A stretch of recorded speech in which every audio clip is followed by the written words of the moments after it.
নমস্কার দর্শক বন্ধুরা, আমি ঘরোয়া রান্নাঘর থেকে অপর্ণা বলছি।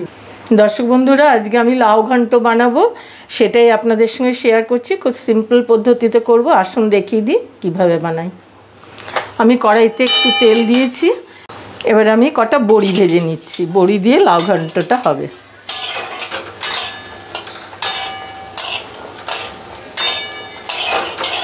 বড়িগুলো ঠিক এইরকম ভাজা হবে, আর বেশি লাল হবে না। এবার তুলে নিচ্ছি।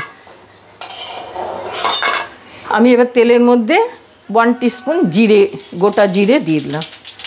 তার মধ্যে 3টে ছোট ছোট লঙ্কা দিলাম। এবার আমি এর মধ্যে লাউগুলো ছেড়ে দেবো।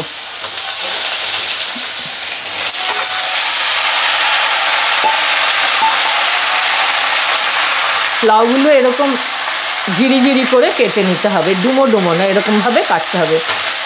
আমাদের বাঙালিরা সবাই জানি কীভাবে লাউ ঘন্ট করে, তবু আমি একটা সিম্পল রেসিপি যারা জানে না তাদের জন্য আমি শেয়ার করছি। যারা জানেন তারাও দেখবেন, সবাই দেখবেন। একটু 1 টিস্পুন হলুদ দিলাম। বেশি লবণ এটাতে খাটে না, এটাও 1 টিস্পুন দিলাম। আর 1 টিস্পুন চিনি, কেন মিষ্টি না হলে লাউ ঘন্টটা ভালো লাগে না।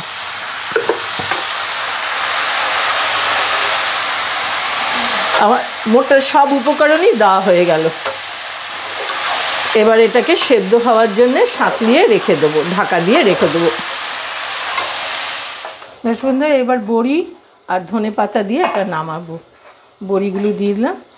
ভাজা বড়ি, বেশিক্ষণ রাখবার দরকার নেই, এমনিতেই এগুলো সেদ্ধ হয়ে যায়। একটু এর সঙ্গে চাপা দিয়ে রাখলে এগুলো গলে যাবে। এর উপরে ধনে পাতা দিয়ে আমি নামাবো। ধনে পাতা ছড়িয়ে দিলাম।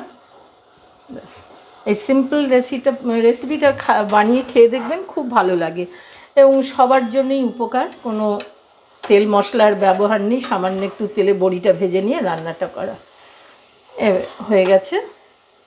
এবার আমি প্লেটিং করি এটা। দর্শক বন্ধুরা, আমার রেসিপিটা লাউ বড়ির তরকারিটা ভালো লাগলে রেসিপিটাকে লাইক করবেন, নতুন বন্ধুরা সাবস্ক্রাইব করবেন, অনেকের সঙ্গে শেয়ার করবেন। ভালো লাগলে জানাবেন আপনাদের মতামত। আজকের মতো রাখছি।